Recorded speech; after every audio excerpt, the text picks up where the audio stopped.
为着要鼓励台湾多元文化传承，今年中心学习嘉年华有举办本土语言甲各国语言的交流活动。现场除了有真侪家长是带囡仔来学台语以外，嘛有真侪义工朋友，有的是要来食咱的头路，有的是要替咱来照顾厝里的老大人，又要来学台语，用台语甲阿公阿嬷开讲交流。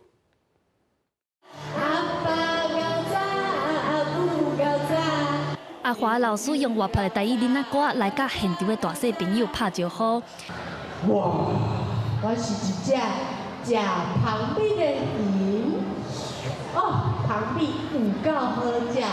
唱完活泼的囡仔歌歌曲了后，阿华老师马上提出台语囡仔歌来讲故，伊是哪讲故事，哪变出佚佗物啊，互现场的气氛是真热嘛真活泼。这是教育部举办的终身学习嘉年华活动，现场除了有小朋友以外，嘛有真侪义工朋友斗阵来甲阿华老师学台语，亲像对越南甲印尼来阿丽甲阿元，因讲因为工课的关系，需要大量的台语来甲阿嬷交流。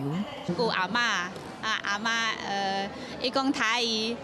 啊，毋过我唔知要安怎讲，我会讲台语无偌济啦。其实我会讲台语，阿嬷食饭，阿嬷作主。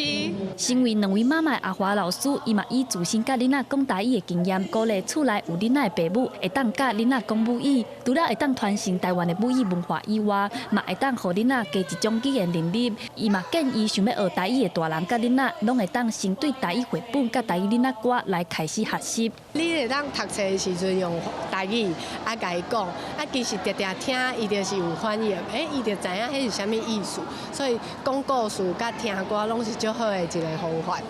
这摆活动除了有本土语言的传承，嘛有真侪台语团体来参与，亲像现场嘛安排台湾本土运动木球，透过活动嘛互学习政治生活，希望大家斗阵守护台湾文化。记者陈阿选、谢桂林台北报道。